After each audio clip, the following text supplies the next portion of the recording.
ലോകമെമ്പാടുമുള്ള submarine cable network, എല്ലാ internet ചലനങ്ങളെയും നിയന്ത്രിക്കുന്ന സബ്മറൈൻ കേബിൾ നെറ്റ്വർക്ക് ഏകദേശം 5 ലക്ഷം കിലോമീറ്ററാണ് ഇതിന്റെ ദൈർഘ്യം.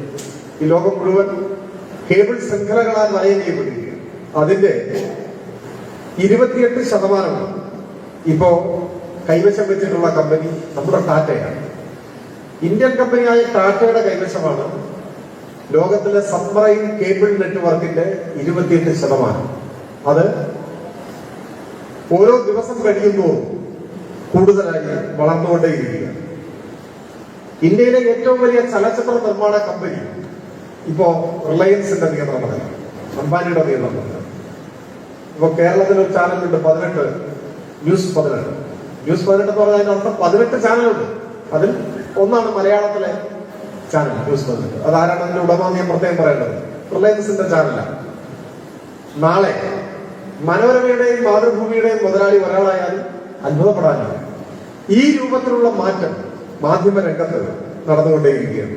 വൻതോതിലുള്ള കുത്തകമാണ്. മാധ്യമങ്ങളെ കോർപ്പറേറ്റ് ഹൗസുകൾ നിയന്ത്രിക്കുന്നു. മനോരമ തന്നെ കോർപ്പറേറ്റ് ഹൗസാണ്. മനോരമ എന്ന് പറഞ്ഞാൽ പത്രം മാത്രം നടത്തുന്ന ഒരു കൂട്ടരല്ല. ഇപ്പൊ കണ്ടത്തിൽ കുടുംബം എന്ന് പറയും.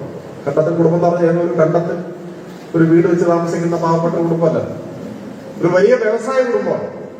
MRF ടയർ കമ്പനി മുതൽ ഇന്റഗ്രേറ്റഡ് ഫിനാൻസ് വരെ, ബ്ലേഡ് കമ്പനി മുതൽ ടയർ കമ്പനി വരെ നടത്തുന്ന ഒരു അധോലോക വ്യവസായ സാമ്രാജ്യത്തിന്റെ അധിപന്മാരാണ് മനോരമ. ആ മനോരമയിൽ ഈ വർഷം തോറും യൂണിയൻ ബഡ്ജറ്റിലെ ഇളവിന്റെ ഗുണഭോക്താക്കളാണ്. അതുകൊണ്ട് തന്നെ ഇവരുടെ എല്ലാം നിലനിൽപ്പിന്റെ രാഷ്ട്രീയം എന്നത് മുതലാളിത്ത സാമ്പത്തിക പരിഷ്കാരങ്ങളെ പിന്തുണയ്ക്കുന്നതിന്റെ ഭാഗമായി അവരുടെ കണ്ണിലെ കരടായ ഇടതുപക്ഷത്തെ ആക്രമിച്ചുകൊണ്ടേയിരിക്കുക എന്നതാണ്. ആ രാഷ്ട്രീയം നമ്മൾ തിരിച്ചറിയണം. ഇപ്പോ TV ചാനലുകൾ കാണുമ്പോൾ അതിലെ റിപ്പോർട്ടർമാർ, അതിലെ അവതാരകർ, ഇവരൊക്കെ കടുത്ത ഇടതുപക്ഷ വിരോധം ഇങ്ങനെ പ്രകടിപ്പിക്കും. അപ്പൊ നമുക്ക് ഇവരോടൊക്കെ ദേഷ്യം സ്വാഭാവികം. സത്യത്തിൽ അവരോട് ദേഷ്യപ്പെട്ടിട്ടൊന്നൊരു കാര്യമില്ല. അവരൊക്കെ ഈ വയറ്റിപ്പഴപ്പിന് വേണ്ടി ജീവിക്കാൻ എന്ന് പറയുന്ന പോലെ ആത്മാഭിമാനമുള്ളവർക്ക് അന്തസ്സോടെ ജോലി ചെയ്യാൻ കഴിയുന്ന ഒരു മേഖലയല്ലാതെയായി മാറിയിരിക്കുന്നു നമ്മുടെ മാധ്യമ പ്രവർത്തന രംഗം.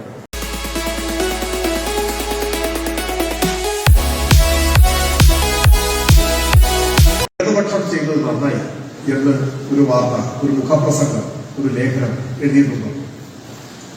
മലയാള മനോരമയുടെ ഒരു നൂറ്റാണ്ടിലധികം നീണ്ടു നിൽക്കുന്ന പത്രപ്രവർത്തനത്തിന്റെ ചരിത്രത്തിൽ എപ്പോഴെങ്കിലും ഇടതുപക്ഷം ചെയ്തത് വളരെ നന്നായി, ഈ കാര്യത്തിൽ ഞങ്ങൾ അഭിനന്ദിക്കുന്നു ഇതൊരു വാർത്ത എഴുതിയിട്ടില്ല.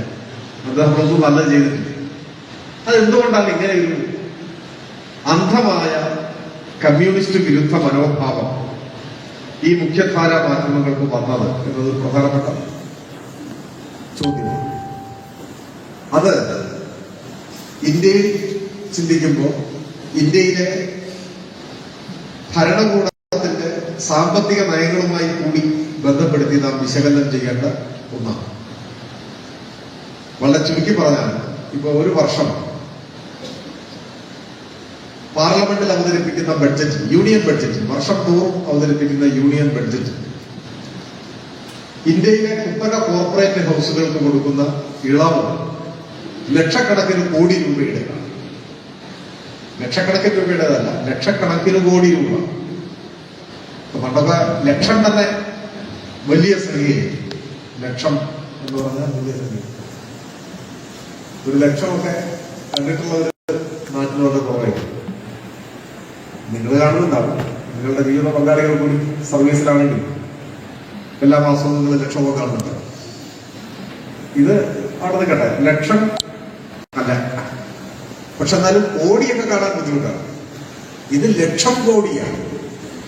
ഒരു സാമാന്യ ഗണിതശാസ്ത്ര യുക്തി കൊണ്ട് നിർദ്ധാരണം ചെയ്യാനാകാത്ത വലിയ സംഖ്യയാണ്.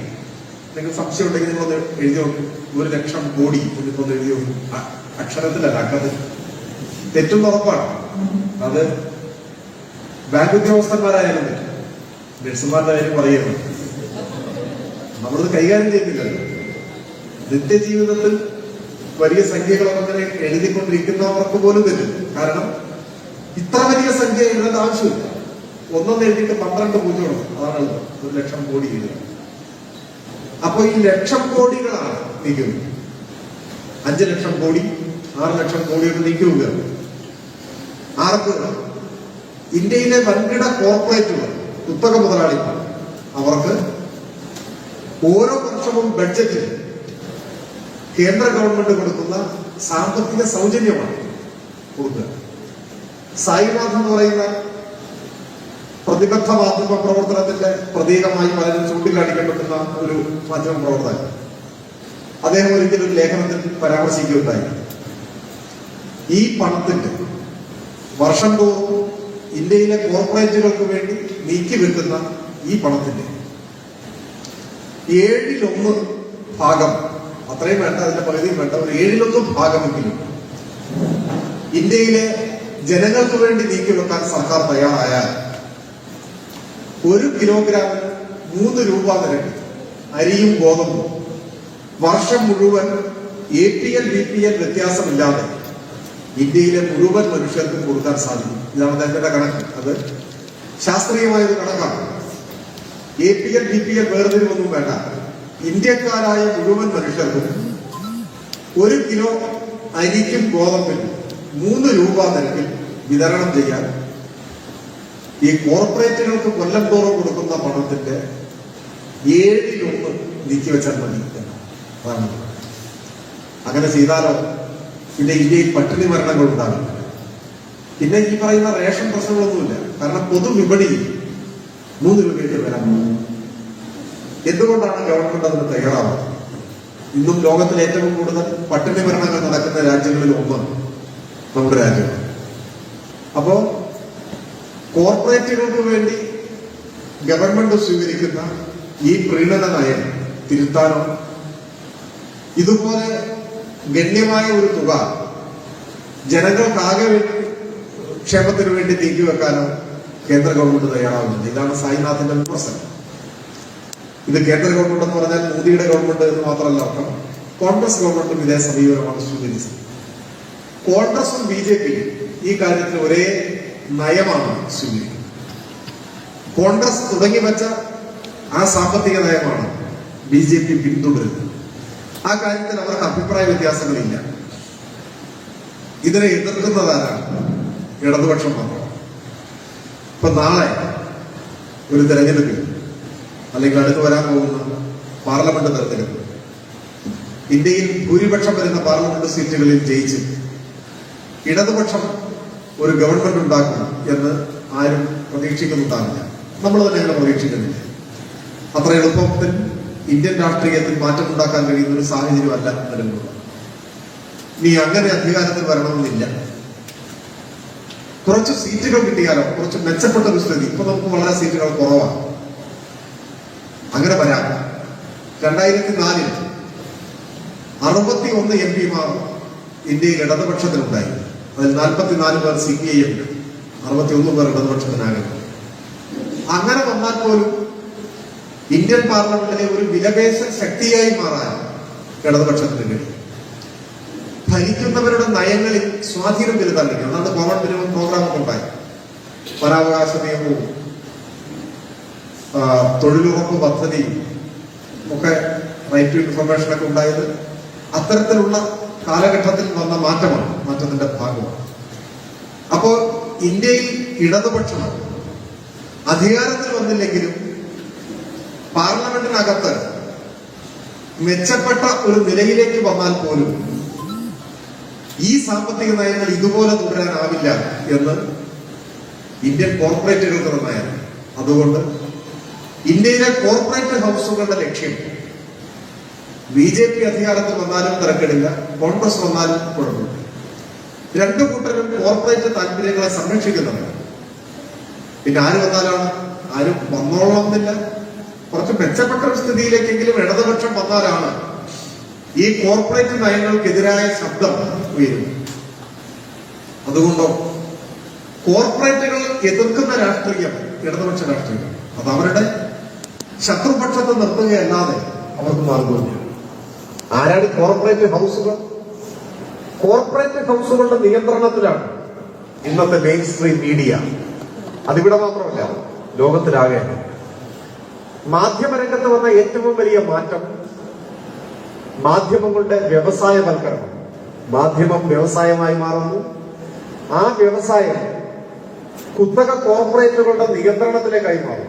ഇത് ലോകം മുഴുവൻ വന്നുകൊണ്ടിരിക്കുന്ന മാറ്റമാണ്. ഇപ്പൊ അമേരിക്കയിലെ മാധ്യമങ്ങളിൽ 90%, അമേരിക്കൻ മാധ്യമങ്ങളിൽ 90% 6 കോർപ്പറേറ്റ് ഹൗസുകളുടെ നിയന്ത്രണത്തിലാണ്.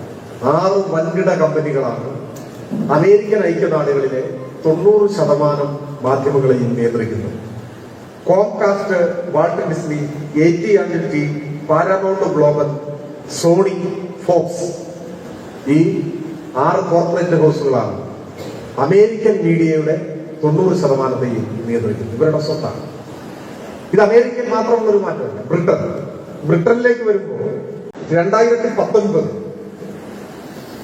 83% ബ്രിട്ടനിലെ മാധ്യമങ്ങൾ 3 കോർപ്പറേറ്റുകളുടെ കയ്യിലായി.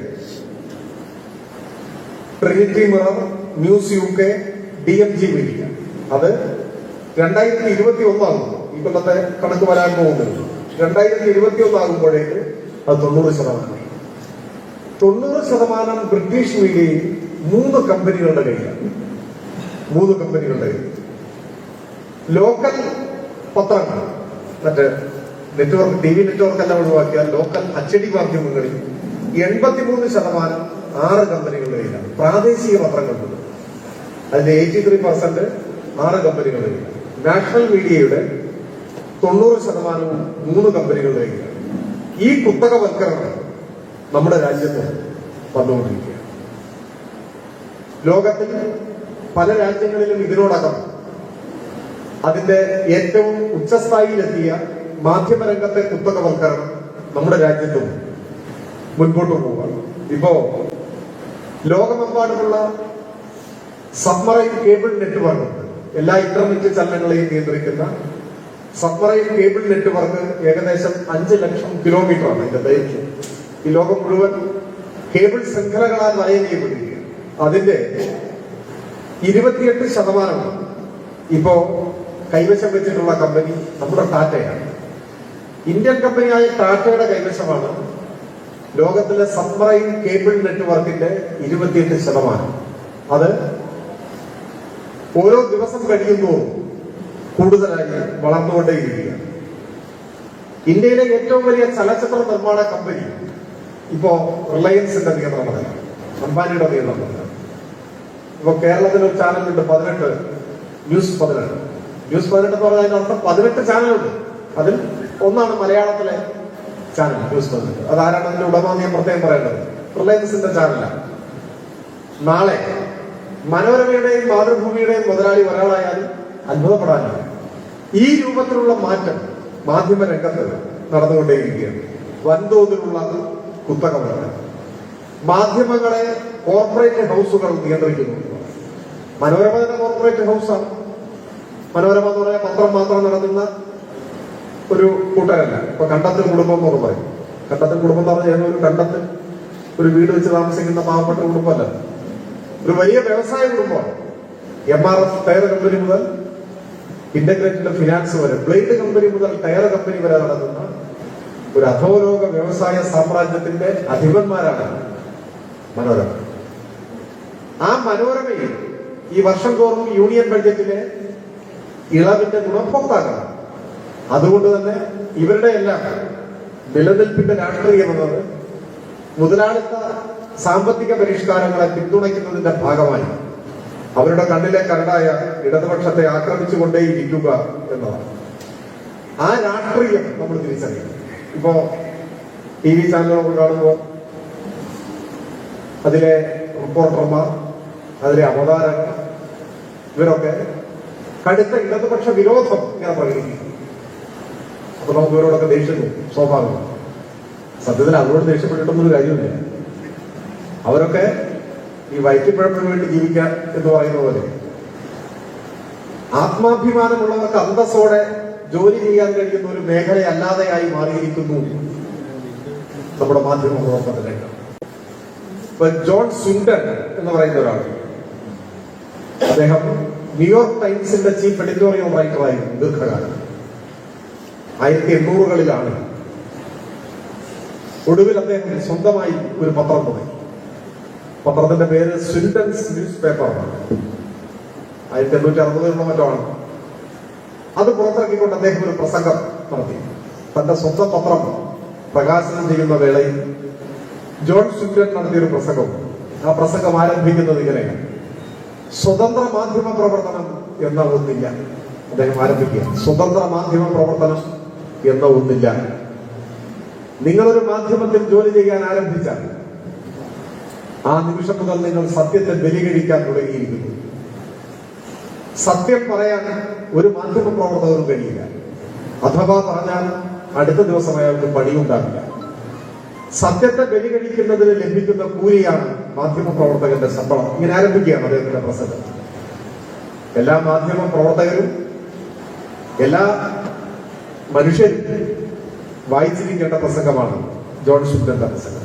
ആ കാലഘട്ടത്തിലാണല്ലോ മാധ്യമ പ്രവർത്തന രംഗത്തേക്ക് മൂലധന താല്പര്യങ്ങൾ പിടിമുറുക്കുന്ന ഒരു ഘട്ടത്തിൽ, അല്ലെങ്കിൽ മാധ്യമ പ്രവർത്തനം അതിന്റെ പ്രൗഢമായ ചരിത്ര പാരമ്പര്യത്തെ ഉപേക്ഷിക്കാൻ തുടങ്ങിയ ഒരു ഘട്ടത്തിൽ, കോർപ്പറേറ്റുകൾ മാധ്യമ പ്രവർത്തന രംഗത്തേക്ക് കടന്നു വരുന്ന ഒരു ഘട്ടത്തിൽ ജോൺ സ്വിൻഡൻ നടത്തിയ പ്രസംഗമാണ്. അത് അമേരിക്കയിലാണ്. ഇന്ത്യയിലെ മാധ്യമ പ്രവർത്തന രംഗത്തേക്കൊന്നും അപ്പോ ഈ പറയുന്ന വെല്ലുവിളികൾ കടന്നു വന്നിട്ടില്ല. പക്ഷെ ഇപ്പോ അതെല്ലായിടത്തും വ്യാപ്താന്യമായിരിക്കും. അപ്പൊ ഓരോ മാധ്യമത്തിന്റെയും താല്പര്യം ഇടതുപക്ഷത്തെ ആക്രമിക്കുക എന്നതായി മാറിയതാണ് നാം കാണേണ്ടത്. അത് എല്ലാ വാർത്തകളിലും നമുക്ക് വായിച്ചെടുക്കാൻ കഴിയില്ല. ഞാനത് കൂടുതൽ വിശദമായി കൊണ്ടുപോകണമെന്ന് വരുന്നത്, ഇപ്പോ നമ്മുടെ രാജ്യം ഇത്രമാത്രം വെല്ലുവിളികളെ നേരിട്ട മറ്റൊരു കാലം ഉണ്ടാകും. നമ്മുടെ രാജ്യം നാളെ ഉണ്ടാവുമോ എന്ന് സംശയമാണ്. ഉണ്ടാവുമെന്ന് വെച്ച് കഴിഞ്ഞാൽ ഈ രൂപത്തിലുണ്ടാവും. ഒരു സെക്യുലർ റിപ്പബ്ലിക്കായി, ഒരു പരമാധികാര രാഷ്ട്രമായി ഇന്ന് കാണുന്നത് പോലെ നാളെയും ഇന്ത്യ ഉണ്ടാവുമോ? ഉറപ്പു പറയാനൊന്നും പറ്റില്ല. അത്രയും വലിയ വെല്ലുവിളികളെ നേരിടും. ഇപ്പൊ സ്വകാര്യവൽക്കരണം എന്ന് പറഞ്ഞാൽ മുൻപ് നാം കേട്ട് പരിചയിച്ചതും സമരം ചെയ്തതുമായ സ്വകാര്യവൽക്കരണമല്ല ഇപ്പോഴത്തെ സ്വകാര്യവൽക്കരണം. 90കളിൽ ആരംഭിച്ചിട്ടുണ്ട് ഇന്ത്യയിൽ സ്വകാര്യവൽക്കരണം. നരസിംഹറാവുവിന്റെ ഗവൺമെന്റാണ് ഒരർത്ഥത്തിൽ അതിന് തുടക്കം കുറിച്ചത്. അത് വലിയ സമരങ്ങളും നടന്നിട്ടുണ്ട്. പക്ഷെ അന്നത്തെ സ്വകാര്യവൽക്കരണം എന്ന് പറഞ്ഞാൽ പൊതുമേഖലാ സ്ഥാപനങ്ങളിൽ ചിലതിന്റെ നിശ്ചിത ശതമാനം ഓഹരി വിൽക്കുക, അതാണ്. എന്നാൽ ഇപ്പൊ അങ്ങനെ ഇപ്പൊ പൊതുമേഖലാ സ്ഥാപനങ്ങൾ ആകെ വിൽക്കുക, നിശ്ചിത ഓഹരിയല്ല. ഏതെങ്കിലും ചില പൊതുമേഖലാ സ്ഥാപനങ്ങളുമല്ല, എല്ലാം വിൽക്കുക. ഇന്ത്യയിലെ മൊത്തം പൊതുമേഖലാ സ്ഥാപനങ്ങളും വിൽക്കുക. ഇതാണ് ഇപ്പോൾ എടുത്തിട്ടുള്ള തീരുമാനം. BPCL വിൽക്കാൻ പോവാണ്. എറണാകുളത്തുള്ളവരുണ്ടാവും നിങ്ങളുടെ കൂട്ടത്തിൽ. കൊച്ചി BPCL വിൽക്കാനുണ്ട്. BPCL 10 ലക്ഷം കോടിയുടെ ആസ്തി ഉണ്ടെന്നാണ് കണക്ക്. അത് തന്നെ ശരിയായ കണക്കല്ല.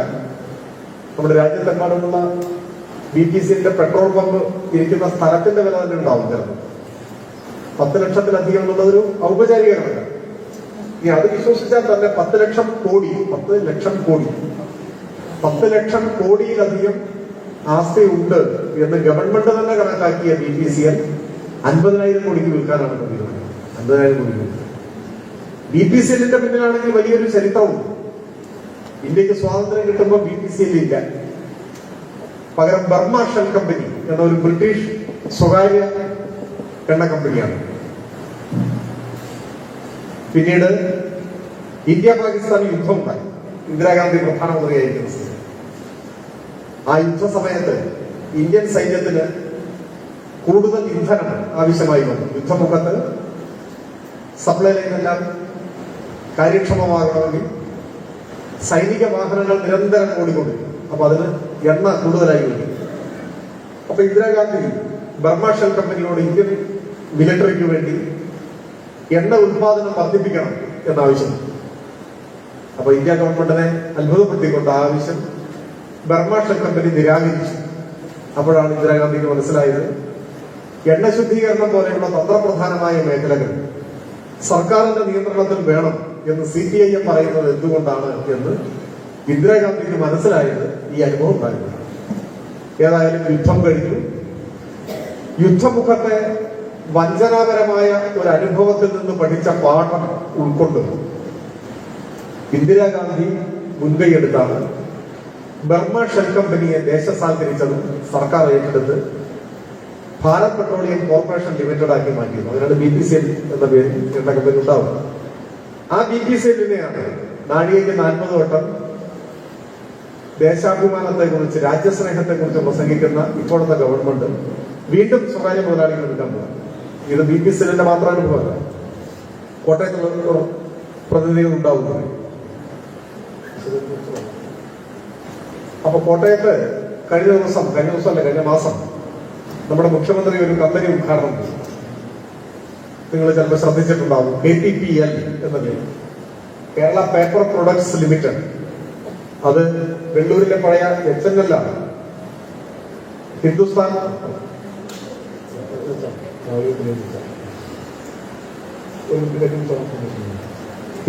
ന്യൂസ് പ്രിന്റ് അടച്ചുപൂട്ടി വിൽക്കാൻ തീരുമാനിച്ചു. അപ്പോ കേരളത്തിലെ ഗവൺമെന്റ് പറഞ്ഞു, അത് സ്വകാര്യ മുതലാളിമാർക്ക് വിൽക്കണ്ട, ഞങ്ങൾ ഏറ്റെടുക്കാം. കാര്യം കേരളം ഏറ്റെടുക്കാം, കേരളത്തിലെ ഗവൺമെന്റ് ഏറ്റെടുക്കാം.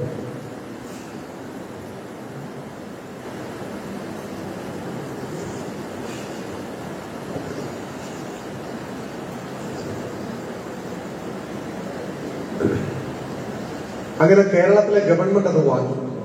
കേന്ദ്രം നിശ്ചയിച്ച പണം കൊടുത്ത് KPPLനെ കേരള ഗവൺമെന്റ് ഏറ്റെടുത്തു. ഹിന്ദുസ്ഥാൻ ന്യൂസ് പ്രിന്റ് ലിമിറ്റഡിനെ കേരള ഗവൺമെന്റ് ഏറ്റെടുത്തു. എന്നിട്ട് KPPL എന്ന് പുനർനാമകരണം ചെയ്തു. ഇപ്പൊ പ്രവർത്തനം ആരംഭിച്ചു.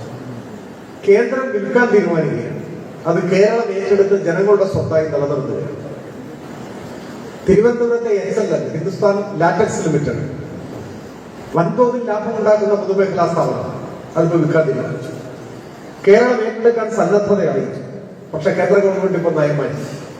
അങ്ങനെ നിങ്ങൾക്ക് തരാൻ പറ്റില്ല, ഇത് സ്വകാര്യ മുതലാളിക്കേ വിൽക്കും, സംസ്ഥാനം വാങ്ങണ്ട എന്ന നിലപാട് സ്വീകരിച്ചു.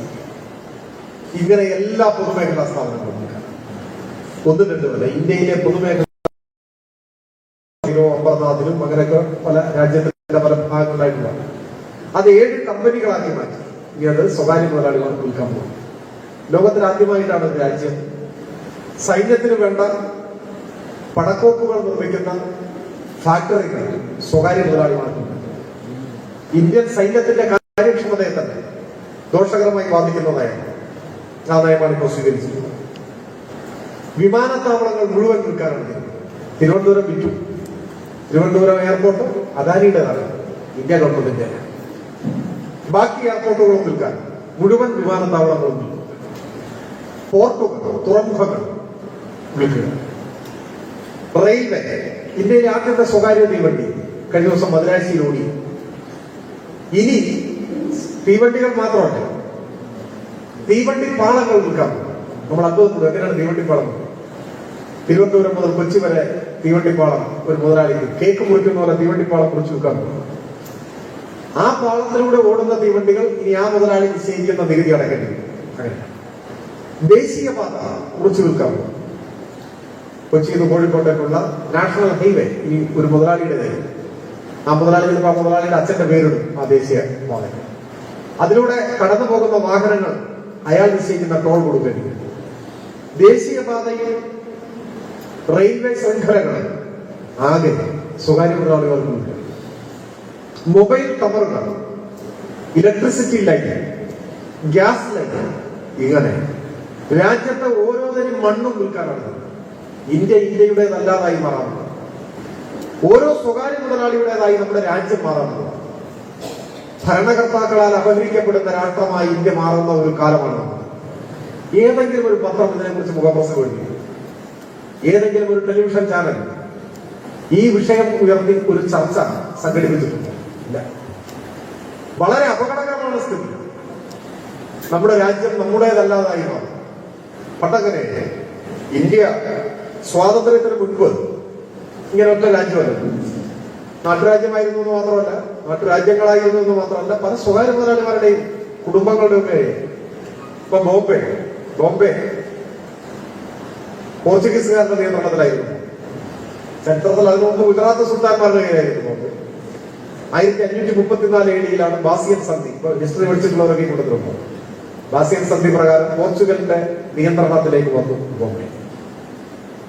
അങ്ങനെ ഒരു നൂറ്റാണ്ട് പോർച്ചുഗീസുകാരുടെ കയ്യിൽ ബോംബെയും 7 ദ്വീപുകളും ചേരുന്നതാണ്. അങ്ങനെ ഇരിക്കുമ്പോഴാണ് 1661 എന്നാണ് ഓർമ്മ. ഈ പറയുന്ന ഡേറ്റ് നിങ്ങൾ കൂടി ഓർമ്മ വരുത്തണം. ഞാൻ ഓർമ്മയെന്ന് പറയുന്നതാണ്. 1661 അന്നത്തെ പോർച്ചുഗീസ് രാജാവായിരുന്ന ജോൺ 4 തന്റെ മകൾ കാതറീനെ ഇംഗ്ലണ്ടിലെ ചാൾസ് രാജകുമാരന് വിവാഹം ചെയ്തു. ആ വിവാഹം ചെയ്തു കൊടുത്ത സമയത്ത് കാതറീൻ രാജകുമാരിക്ക് സ്ത്രീധനമായി കൊടുത്ത സ്ഥാപനമാണ് ഈ ബോംബെ എന്ന് പറയുന്നത്. ഒരു രാജകുമാരിക്ക് സ്ത്രീധനം കൊടുത്തതാണ് ബോംബെ. അങ്ങനെയാണ് ഇംഗ്ലണ്ടിലെ ചാൾസ് രാജകുമാരന്റെ കൈവശം ബോംബെ എത്തിക്കുന്നത്. ഒരു 5-6 കൊല്ലത്തിന് ശേഷം 1666 അപ്പോ 67 ചാൾസ് രാജകുമാരൻ അത് ഇംഗ്ലീഷ് ഈസ്റ്റ് ഇന്ത്യ കമ്പനിക്ക് പാട്ടത്തിന് കൊടുത്തു. അങ്ങനെയാണ് ഈസ്റ്റ് ഇന്ത്യ കമ്പനിയുടെ കൈവശം ബോംബെ. പിന്നീടാണ് സ്വാതന്ത്ര്യ സമരമൊക്കെ വന്നിട്ട് നമ്മുടെ രാജ്യത്തിന്റെ പകരം പോകുന്നത്. ഞാൻ പറഞ്ഞത് ചരിത്രത്തിൽ ഇങ്ങനെ പല കൗതുകങ്ങളും പല ഭൂപ്രദേശങ്ങളും ചില കുടുംബങ്ങളുടെയും ചിലർക്ക് സ്ത്രീധനം കൊടുക്കുന്നു, ചിലർക്ക് താവഴി കിട്ടിയതൊക്കെ ആയിരുന്നു. അതെല്ലാം ഒരു രാഷ്ട്രമായി മാറിയത്, അതെല്ലാം ജനങ്ങളുടെ അവകാശത്തിന്മേലായത് മഹത്തായ സ്വാതന്ത്ര്യ സമരത്തിന്റെ ഭാഗമായി, സ്വാതന്ത്ര്യ ലബ്ധിയുടെ ഭാഗമായി. അങ്ങനെയാണ് ഇന്ത്യയായത്. ആ ഇന്ത്യ വീണ്ടും സ്വകാര്യമായി മാറാൻ പോകും. കുറെ മുതലാളിമാരുടേതായി അദാനിയുടെയും അംബാനിയുടെയും ഹിന്ദുജയുടെയും ടാറ്റയുടെയും ഒക്കെയായി നമ്മുടെ രാജ്യം മാറാൻ പോകും. ഈ അപകടത്തെ എല്ലാ ചർച്ചകളിൽ നിന്നും അകറ്റി നിർത്തുക. ആരും ഇത് ചർച്ച ചെയ്യില്ല. ഒരു മാധ്യമവും ചർച്ച ചെയ്യില്ല. 21 തവണ സ്വർണം കള്ളക്കടത്ത് നടത്തിയിട്ട് പിടിക്കപ്പെട്ട് ജയിലിലടച്ച് 1.5 കൊല്ലം ജയിലിൽ കടന്നിട്ട് ഇറങ്ങിയ ലോകൈക തട്ടിപ്പുകാരി പറയുന്നതിന്റെ മുമ്പിലാണ് മാധ്യമങ്ങളെല്ലാം പോയിട്ട് പറയും. ഇനിയും പറയും. ഒരു ചോദ്യം പാടില്ല. തിരിച്ചു ചോദിച്ചാൽ തട്ടിപ്പുകാരി പണം അവർക്ക് അങ്ങോട്ട് ചോദിക്കുന്ന ഇഷ്ടമല്ല. അതുകൊണ്ട് ഞാൻ പറയും, നിങ്ങളത് കൊടുക്കുക. അതാണ് മാധ്യമ പ്രവർത്തനം എന്ന് പറയുന്നത്. മറ്റെന്തോ ആയി മാറി. അത് മാധ്യമ പ്രവർത്തകരുടെ പ്രശ്നമല്ല. അതാണ് മാനേജ്മെന്റ് ആഗ്രഹിക്കുന്നത്. ഇത്തരത്തിലുള്ള കാര്യങ്ങളുടെ പുറകെ പോയി കൊടുക്കുക. രാജ്യം നേരിടുന്ന വിപത്കരമായിട്ടുള്ള സാഹചര്യങ്ങളെ പരമാവധി അവഗണിച്ചേക്കുക. ഇതാണ് നമ്മുടെ രാജ്യത്തെ മാധ്യമ പ്രവർത്തനം എത്തി നിൽക്കുന്ന ഏറ്റവും പ്രധാനപ്പെട്ട ഒരു ദുര്യോഗം. അതിൽ വിശ്വാസ്യതയുടെയും പ്രതിബദ്ധതയുടെയും എല്ലാ അംശങ്ങളും ചോർന്നുപോയി കഴിഞ്ഞു. ഇനി അങ്ങനെ മുൻപോട്ട് പോകാൻ മാധ്യമങ്ങൾ ഉദ്ദേശിക്കുന്നില്ല. എല്ലാ വാർത്തകളിലും ഈ പറയുന്ന മനോഭാവം പല രൂപത്തിൽ പ്രകടമായി. ഇപ്പോ കുറച്ച് മാസങ്ങൾക്ക് മുൻപ് വന്നൊരു വാർത്തയാണ്. നിങ്ങളത് അങ്ങനെ പരിശോധിച്ചിട്ടുണ്ടോ എന്ന് എനിക്കറിയില്ല. ഇന്ത്യയുടെ കരുതൽ എണ്ണ ശേഖരം വിൽക്കാൻ തീരുമാനിച്ചു ഗവൺമെന്റ്. കരുതൽ എണ്ണ ശേഖരം എന്ന് പറഞ്ഞാൽ എക്കണോമിക്സ് ആണ്. ഞാനത് അങ്ങനെ വിശദീകരിക്കാൻ സമയമെടുക്കുന്നില്ല. എല്ലാ രാജ്യങ്ങൾക്കും കരുതൽ എണ്ണ ശേഖരം ഉണ്ടാകും, കരുതി വെക്കും. അത് രാജ്യത്തിന്റെ നിലനിൽപ്പിനും സുരക്ഷിതത്വത്തിനും ഒക്കെ ആവശ്യമാണ്. എത്ര വലിയ ക്ഷാമം വന്നാലും രാജ്യത്തെ തന്ത്രപ്രധാന സുപ്രധാന മേഖലകളൊന്നും സ്തംഭിച്ചു പോകില്ല. അപ്പോ ഈ രാജ്യത്തിന്റെ ഒരു നിശ്ചിത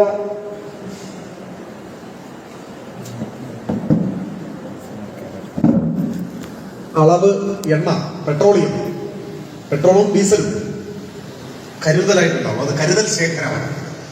അതിനാരും തൊടില്ല. അത് കരുതലായിട്ട് തുടരും. എന്നാൽ അത് വിൽക്കാൻ തീരുമാനിച്ചുകൊണ്ട് കരുതൽ ശേഖരമൊന്നും വേണ്ട.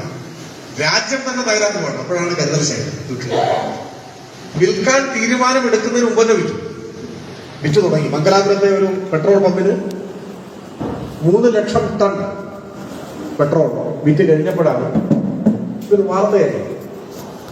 മനോരമയിലും മാതൃഭൂമിയിലും ആ വാർത്ത. പക്ഷെ ആ വാർത്തയുടെ പ്രത്യേകത, ആ വാർത്തയിൽ മനോരമയും മാതൃഭൂമിയും ഒരേപോലെ ഇപ്പോൾ ശരിയായ ഉത്തരം ആയിരക്കണക്കിന് ആളുകൾ ഒരുപോലെ ഇടും. തെറ്റായ ഉത്തരം ഒരുപോലെ ഇടാൻ പറ്റില്ല. തെറ്റായ ഉത്തരം ഒരുപോലെ വന്നതിന് അർത്ഥം കൂട്ടിയിടിച്ചു. മനോരമയിലും മാതൃഭൂമിയിലും ഒരേപോലെ വാർത്ത. എന്താണ് വാർത്ത? കരുതൽ എണ്ണ ശേഖരം വിൽക്കാൻ തീരുമാനിച്ചു. വിൽക്കാൻ കാരണം ആഗോള വിപണിയിൽ എണ്ണവില വർദ്ധിക്കുന്നത് പ്രതിരോധിക്കുന്നതിന് വേണ്ടിയുള്ള ഇടപെടലിന്റെ ഭാഗമായിട്ടാണ്. മനോരമയും മാതൃഭൂമിയും ഒരുപോലെ പറയാം. എങ്ങനെ? ആഗോള വിപണിയിൽ എണ്ണവില വർദ്ധിക്കുന്നത്, അപ്പൊ ലോകത്തിലായ എണ്ണയുടെ വില വർദ്ധിക്കുന്നു. അതിനെ പ്രതിരോധിക്കാൻ വേണ്ടി ഇന്ത്യ ഗവൺമെന്റ് കണ്ടുപിടിച്ചൊരു മാർഗമാണ് കരുതൽ എണ്ണ ശേഖരം എടുത്ത് വിൽക്കുക. ലോകത്തിലെ പരമ അബദ്ധമാണ് പറയുന്നത്. എന്താ കാരണം? ആഗോള വിപണിയിൽ എണ്ണവില വർദ്ധിക്കുന്നില്ല. ആ ദിവസം തന്നെ മാതൃഭൂമിയുടെ ഉൾപേജിൽ ഒരു വാർത്തയുണ്ട്, ക്രൂഡ് ഓയിൽ ബാരലിന് ഇത്ര ഡോളർ കുറഞ്ഞു എന്നാണ് വാർത്ത. ഈ രണ്ട് വാർത്ത തയ്യാറാക്കി രണ്ടാളായി. ഒന്ന് റോയിട്ടേഴ്സ് എന്നോ മറ്റോ കിട്ടുന്ന ഒരു വാർത്ത അതേപോലെ ഇവിടേക്ക് പകർത്തുകയായിരുന്നു. മറ്റത് രാഷ്ട്രീയ തീരുമാനത്തിന്റെ ഭാഗമായിട്ട് കൊടുക്കുകയും ആഗോള വിപണിയിൽ എണ്ണവില കുറയുകയാണ്, കുറഞ്ഞു വരികയാണ്, ഓരോ ദിവസവും കുറയുകയാണ്. ഇന്ത്യയിൽ കൂടുന്നു. അത് ഇവിടുത്തെ നയങ്ങളുടെ ഭാഗമാണ്. നമ്മുടെ മറ്റൊരു വിഷയം എന്തായാലും കിടക്കുന്നത്. പക്ഷെ ഇതിനിടയിൽ കരുതൽ എണ്ണ ശേഖരമെടുത്ത് വിൽക്കുന്ന വാർത്ത മനോരമയിലും മാതൃഭൂമിയിലും വന്നപ്പോൾ ആഗോള വിപണിയിലെ എണ്ണവില വർധനവിനെ പ്രതിരോധിക്കാനാണ്. എണ്ണവില വർധനവില്ല. ഇതാണ് നമ്മുടെ വാർത്തകളുടെ ഒരു പൊതുവായ സ്ഥിതി. ഇപ്പോ ഇതുമായിട്ടൊന്നും ബന്ധമുള്ളതല്ല. കഴിഞ്ഞ ദിവസം EP ജയരാജനെതിരെ കേസെടുക്കാൻ കോടതി ഉത്തരവ്. ഭയങ്കര ബ്രേക്കിംഗ് ന്യൂസ് ആയിരുന്നു എല്ലാവരും. EP ജയരാജനെതിരെ കേസെടുക്കാൻ കോടതി ഉത്തരവിട്ടു. എന്താ യഥാർത്ഥ സംഭവം? കോടതിയുടെ മുമ്പാകെ ഒരു പ്രൈവറ്റ് കംപ്ലൈന്റ്. പ്രൈവറ്റ് കംപ്ലൈന്റ് എന്ന് പറഞ്ഞാൽ തന്നെ എന്താണ്? സാധാരണ പ്രൈവറ്റ് കംപ്ലൈന്റുകൾ കോടതിയിൽ വരുന്നത്, ഇപ്പോ എനിക്കൊരു പരാതിയാണ്, ഒരു ക്രിമിനൽ ഒഫൻസ് സംബന്ധിച്ച പരാതി. എന്നെ ഒരാൾ ആക്രമിച്ചു. അപ്പൊ യഥാർത്ഥത്തിൽ ഞാൻ ചെയ്യേണ്ടത് നേരെ അടുത്ത പോലീസ് സ്റ്റേഷനിൽ പരാതി കൊടുക്കുക എന്നാണ്. അതാണ് നിയമാനുസൃതം ചെയ്യേണ്ട നടപടി. അപ്പൊ പോലീസ് സ്റ്റേഷനിൽ നിന്ന് എനിക്ക് നീതി കിട്ടുന്നില്ല എന്ന്. പോലീസ് കേസ് എടുക്കുന്നില്ല. പോലീസ് പറയാണ് ഇങ്ങനെ ഒരു സംഭവം ഉണ്ടായി, അതിനൊരു തെളിവില്ല, അതുകൊണ്ട് കേസ് എടുക്കുന്നില്ല. അപ്പോ എനിക്ക് എന്ത് ചെയ്യാം? എനിക്ക് കോടതിയെ സമീപിക്കാം. അപ്പോ ഞാൻ പറയും, ഞാൻ പോലീസ് സ്റ്റേഷനിൽ പരാതി കൊടുത്തെങ്കിലും പോലീസ് കേസെടുക്കുന്നില്ല, എനിക്ക് നീതി കിട്ടുന്നില്ല, അതുകൊണ്ട് കോടതി. അതാണ് പ്രൈവറ്റ് കംപ്ലൈന്റ്. അപ്പൊ കോടതി എന്ത് ചെയ്യും? കോടതി ഇതൊന്ന് പ്രാഥമികമായി പരിശോധിക്കും. എന്നിട്ട് കഴമ്പില്ലാത്തതാണെങ്കിൽ ചില ശല്യക്കാരുണ്ടാവും, വെറുതെ പരാതിയായിട്ട് വേണം. അപ്പൊ കോടതിക്ക് ഇതിലൊരു കഴമ്പും ഇല്ല എന്ന് തോന്നിയാൽ കോടതി തള്ളിക്കളയും. ഇനി കഴമ്പുണ്ട് എന്ന് തോന്നിയാലോ അത് ഫയലിൽ സ്വീകരിക്കും. കേസ് കക്ഷികൾക്ക് നോട്ടീസ് അയക്കും, കേസിന്റെ വരും. ഈ കേസിൽ സംഭവിച്ചതാണ്, വിമാനത്തിൽ മുഖ്യമന്ത്രിയെ ആക്രമിക്കാൻ ശ്രമിച്ച 2 പേർ, അവരെ EP ജയരാജൻ ആക്രമിച്ചു എന്ന് പറഞ്ഞിട്ടൊരു പരാതി. ആ പരാതി പോലീസിൽ കൊടുക്കുന്നില്ല, പോലീസിലേക്കൊന്നും പോകുന്നില്ല, നേരെ കോടതിയിലേക്ക് പ്രൈവറ്റ് കംപ്ലൈന്റ്. അപ്പൊ കോടതി നോക്കിയപ്പോ ഇത് പോലീസ് അന്വേഷിച്ച് നീതി കിട്ടിയില്ല എന്ന പരാതിയല്ല, പകരം നേരിട്ട് കോടതിയിൽ വന്നിരിക്കുകയാണ്. അപ്പൊ കോടതി എന്ത് ചെയ്തു? പോലീസിനോട് അന്വേഷിക്കാൻ പറഞ്ഞു. അതൊരു സ്വാഭാവിക നടപടിയാണ്. നേരിട്ട് കോടതിയുടെ മുൻപാകെ വരുന്ന പ്രൈവറ്റ് കംപ്ലൈന്റ് കോടതി പോലീസ് കൊടുക്കുക.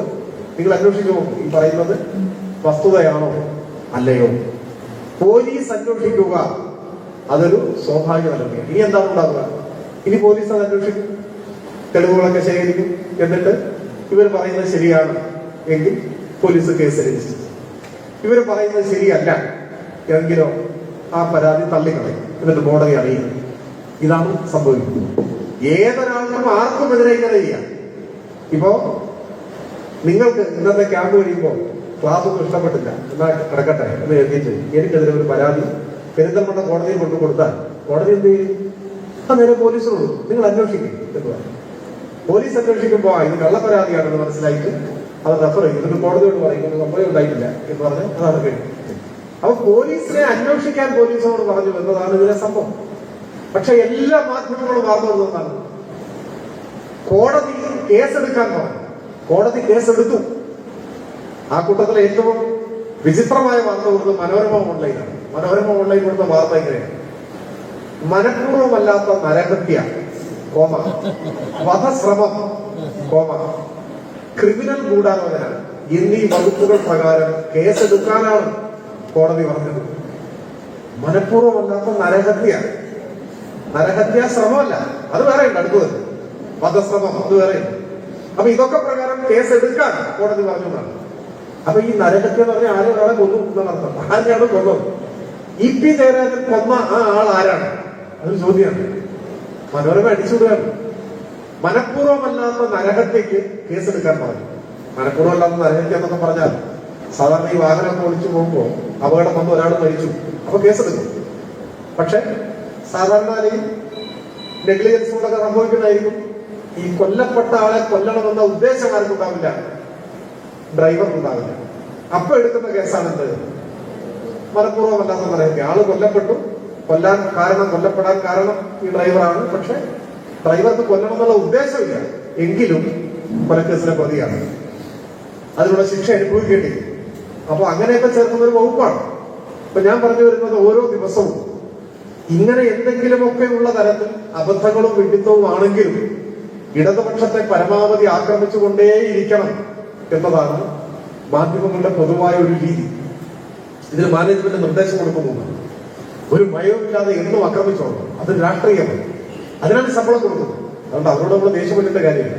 ഇത് അവര് ശമ്പളം വാങ്ങി നടത്തുന്ന ഒരു ജോലി ചെയ്തുകൊണ്ടേയിരിക്കും.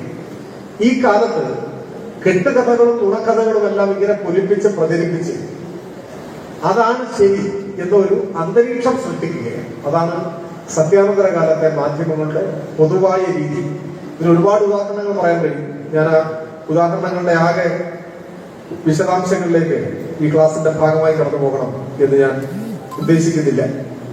ഇത് ഈ കാലത്തെ മാധ്യമങ്ങളുടെ പൊതുപ്രവർത്തന രീതിയായി മാറിയിരിക്കുകയാണ്. തുടർച്ചയായി ഒരേ വാർത്ത പ്രചരിപ്പിക്കുക, ആവർത്തിച്ച് കളം പറയുക. അങ്ങനെ പറയുമ്പോൾ അതിലെന്തോ ഒരു യാഥാർത്ഥ്യമില്ലേ എന്നൊരു തോന്നൽ സ്വാഭാവികമായും മനുഷ്യന്റെ ഉള്ളിലുണ്ടാവും. അങ്ങനെ ആയുധങ്ങൾ കൊണ്ട് മാത്രമല്ല മനുഷ്യരെ കീഴ്പ്പെടുത്തുക, ഇത്തരത്തിലുള്ള പ്രചരണം കൊണ്ടും ആളുകളെ കീഴ്പ്പെടുത്താനാവും. ആളുകളുടെ മനോഭാവത്തെ സ്വാധീനിക്കുക മാത്രമല്ല, അതിനെ നിർണയിക്കാനും കഴിയും എന്നത് ഒരു വസ്തുതയാണ്. അതിനുള്ള പരിശ്രമമാണ് ഈ കാലത്ത് നമ്മുടെ മാധ്യമങ്ങൾ നടത്തിക്കൊണ്ടേയിരിക്കുന്നത് എന്ന് മാത്രമാണ് ഈ ക്ലാസിന്റെ ഭാഗമായി. ഇപ്പൊ നമ്മുടെ ക്ലാസ് തുടങ്ങിയിട്ട് ഏതാണ്ട് 1 മണിക്കൂർ അല്ലേ, 1 മണിക്കൂർ 5 മിനിറ്റ്, 1 മണിക്കൂർ കൊണ്ട് ക്ലാസ് എന്ന നിലയിലുള്ള അവതരണം അവസാനിപ്പിക്കണമെന്നാണ് ഞാൻ ഉദ്ദേശിച്ചത്. ഞാൻ എന്റെ വാക്കുകൾ ചുരുക്കുകയാണ്.